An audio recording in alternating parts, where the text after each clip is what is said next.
My sister and parents told me firmly, "You can't stay here anymore. Please leave the place where you work from home. You're just depending on us." They didn't want me and my dog around anymore. I felt like they were finished talking about it. I answered, "If that's how you feel, then I'll do what I want," already thinking about my next moves. Let me tell you about myself. I'm Le, a 41-year-old woman who works as a freelance web designer. I can work from anywhere because of the internet and my home office setup. I like having my own space and being able to choose my own schedule. But things changed 5 years ago when my parents showed up at my house without warning. When they arrived, they started looking around and hinted at big changes. "Your house is big, Lisa," my mom said, glancing around. "It seems like we could live here too, especially with that spare room," my dad added.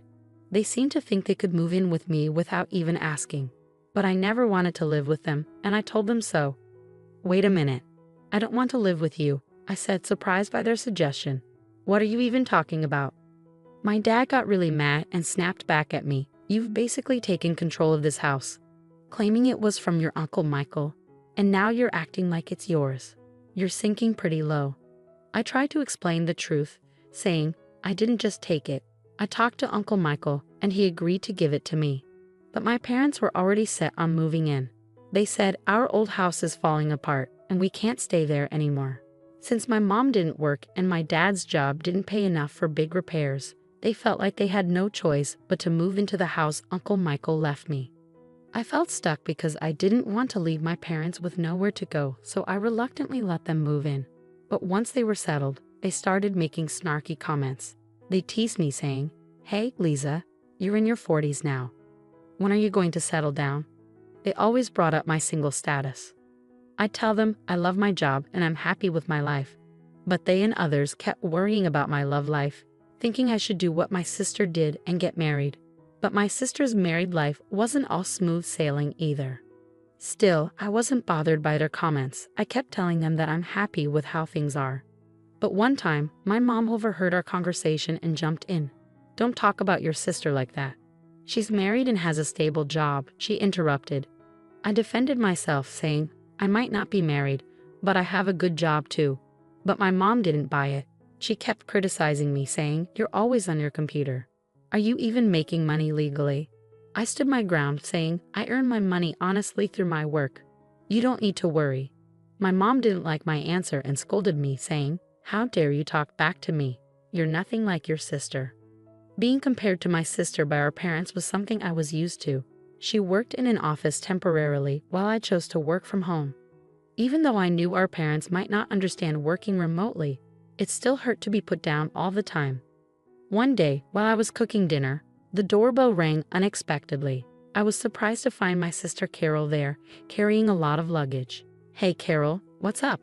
"It's been a while," I said, surprised by her sudden visit. "I know it's sudden, but I'll be staying here from now on," Carol said urgently. I was confused and said, "Staying here? I didn't hear anything about this." Carol explained, "Didn't Mom and Dad tell you? I got divorced, so I'll be staying with you now." Even though I was shocked at first, I tried to be welcoming and didn't show my surprise. Carol went upstairs and claimed an empty room as hers. My parents supported her, and I couldn't say anything against it. After that, my stress levels went up. Carol, since her divorce, had quit her job and spent her time gossiping about me with our mom. "Mom, do you like this dress?" Carol would ask, showing off something she bought. "Oh, it's lovely, Carol. You look so pretty," Mom would say. Then Carol would turn to me and say, "What do you think? It's not something Lisa would wear, right?" They kept watching me closely and saying mean things, but I chose not to let it bother me. Even though I wanted to snap back at them, I didn't. I realized that if I reacted to their mean words, it would only make things worse. So I stayed strong and didn't let their teasing get to me. One day, I decided to focus on my own happiness no matter what others said. Then something amazing happened. My close friend got 4 cute puppies. This changed everything for me. When I saw those adorable pups, I instantly fell in love. I thought carefully and decided to adopt a tiny black Chihuahua from the litter. I named him Charlie. Charlie was full of energy and mischief, with big, shiny eyes and a tail that wagged like crazy whenever he saw me. I had always wanted a Chihuahua, and having Charlie with me brought so much joy, especially since I often worked from home. His company made my days much brighter. I'm calling you Charlie from now on, okay? Woof. I told him, sealing our bond. I was so excited about bringing Charlie home that I didn't talk to my family about it. But it was my house, and I was the one taking care of Charlie, so I didn't think they would mind. When I introduced Charlie to my family, my parents and sister Carol weren't happy.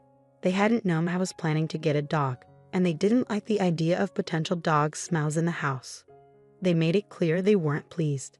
We had no idea you were getting a dog, they said. Don't dogs smell? I hate bad smells, someone added. Lisa, how could you bring a dog home without talking to us first? They scolded me. Despite their complaints, I stood my ground. It's my house, and I felt Charlie and I needed each other. Having him here makes me happy, and that's what matters, I said firmly. I hoped they'd soon see Charlie the way I did. I explained that Charlie wasn't just any dog, he was a gift from a friend.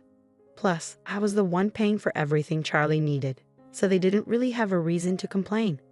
What I choose to have in my house is my choice. I added firmly, if you're not happy, you're welcome to leave. At first, they were clearly annoyed and upset. But within a few hours, something amazing happened. Charlie's cuteness won them over completely. They couldn't stop playing with him, saying things like, aren't you adorable? Are you moms, dads, or sissies? Look over here, sweetie. It was like their frustration had vanished. My whole family fell in love with Charlie, and his presence changed their attitudes completely. From then on, our house was filled with love for Charlie. Because of him, the tension between me and my family eased, and we had peaceful days together. But as life goes, something happened that disturbed our peace. While I was out running an errand, my sister Carol called me urgently. She sounded upset and said, "Come home now." Surprised by her urgency, I asked her what was wrong. She angrily explained over the phone. It's not what happened, it's what Charlie did. He peed on my clothes. What if they smell? I tried to reassure her, saying just wash them quickly and they'll be fine. Plus, isn't it your fault for leaving your clothes on the floor? Carol shot back, what? It's my fault. It's your lack of training that's the problem. I sighed, realizing it was a small issue. Calm down, Carol. Charlie is still a puppy. If you take him for a walk, he won't go in the house. Weren't you planning to walk him today? Did you actually do it?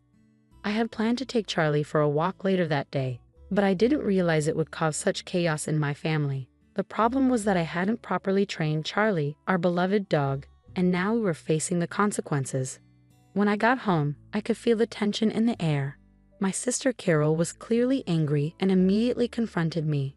She had already told our parents about what happened, and they were also looking at me with disapproval as Carol's clothes lay on the floor, stained. Carol, upset, threw the dirty clothes at me. You're paying for the cleaning, she said angrily. Why should I pay? I argued. You didn't take him for a walk and left your clothes all over the floor. My parents quickly joined in, urging me to take responsibility. Lisa, shouldn't you apologize to Carol? They suggested. This mess happened because of Charlie. As they continued blaming me, I couldn't help but defend Charlie. Can't we cut Charlie some slack? Puppies make mistakes just like babies, I argued. But my family was set on blaming both me and Charlie. This is all because of that dumb dog, my sister snapped again. Lisa, you're lucky you didn't get married. You probably couldn't even raise a kid properly. Her words stung, and I grew frustrated. How can you say that? I protested. If you had taken him for walks and kept the house clean, none of this would have happened. My sister had had enough. She pointed at me and said, I'm done with this. Things had gone from a simple pet accident to personal attacks, showing there were bigger issues within our family. Despite the tension, I knew it was important to stay calm and talk things through, focusing on training Charlie and improving communication within our family. Her words hit me hard. What? I said, shocked. Did you really just say that? I'm standing my ground, my sister said firmly. We don't need someone like you here, wrecking our home, she continued, her words cutting deep, especially since she knew I didn't have a job at the moment. I was stunned. Didn't they realize I was the one paying the bills? As I stood there, shocked by my sister's hurtful words, even my parents sided with her. You should leave, Lisa. Your presence only makes things worse, they said, echoing her sentiments. I couldn't take it anymore. You're all bringing bad luck. Just go, we all shouted together, the tension thick in the air. That's it. I've had enough, I finally said. If this is how it's going to be, fine. With that, I took charge. I quickly packed my things and left the house with Charlie wrapped in a towel. Revenge crossed my mind, but I knew this wasn't the end. A few days later, as I expected, my sister called me in a panic. "Lisa, help. What's going on with the house?" she asked, sounding anxious. Intrigued by this new development in our family drama, I asked, "What happened? Why do we have to leave all of a sudden?" "We've been told to leave by the end of this month," she said, sounding stressed. It hit me hard, and I couldn't help but wonder if this was a lesson for my family about being more compassionate and understanding. "Why do we have to leave all of a sudden?" Carol asked, her voice shaking with confusion. "I've decided to sell the house," I told her firmly. Carol froze, clearly shocked. "You can't do that." "It's not your decision," she said, trying to process what I'd just said. "The house officially became mine a month ago," I revealed, a fact I hadn't shared until now. "Uncle Michael gave it to me, and the title is in my name." "You're joking, right?" Carol's disbelief was clear. "Even if Uncle Michael transferred the title to you, you can't just sell the house like that." "I get your concern," I said, trying to reassure her. "But after you told me to leave, I talked to Uncle Michael. He confirmed that the house is mine now, Carol. He told me to do what I think is best and suggested I distance myself from the family as soon as possible." Carol was shocked, struggling to process this news. "Seriously," she muttered. As we talked, I suspected my parents might be listening in on the conversation. Sure enough, they soon chimed in. "Come on, Lisa, think about what you're doing. We have nowhere else to go," they said, trying to appeal to my sense of family loyalty. "You can't do this to your own family. If you're a good daughter, you'll respect your parents," they added, their tone quiet but firm. "Respect? What are you even talking about? You've always favored Carol over me. And who do you think has been supporting you for the past few years? You had nowhere else to go, so I reluctantly let you stay with me," I fired back, my frustration boiling over. My parents were stunned into silence by my strong response. Without waiting for them to say anything, I thought about what my decision meant, ready to set the boundaries that were long overdue. "Who treated me and Charlie like unwanted guests and kicked us out?" "You did, didn't you? Trying to kick out the original resident is shameless." My father's voice filled with desperation. He said, "Please, Lisa, help us. We're sorry." But I had had enough. "I don't care. Figure it out yourselves," I said firmly. With that, I ended the call abruptly and blocked all contact with my family. Charlie, my loyal friend, looked up at me with concern. I hugged him tightly and whispered, "I'm sorry, Charlie, for shouting. Everything will be okay now. I'll protect you." I felt relieved that I had saved Charlie from a family that mistreated him. In the days that followed, I heard that my parents and sister had to leave the house at the last minute, despite trying desperately to hold on to it. With my father's low income and my unemployed mother and sister, they couldn't keep up a decent life. There were rumors that my parents pressured my sister to find a job, and their relationships worsened every day. I wasn't interested in their situation, but it was clear their lives had gotten worse since I left. It felt like they were facing the consequences of their actions, and I couldn't help but feel a bit vindicated. Meanwhile, I was living happily in my new apartment where pets were welcome. I could work as I pleased without complaints, and all my earnings were for me and Charlie. I was genuinely happy with my life. "Charlie, let's go to the dog park today," I said with a smile. Charlie seemed happier too, maybe because that noisy family wasn't part of our lives anymore. From then on, I was determined to protect Charlie and live a peaceful and happy life together.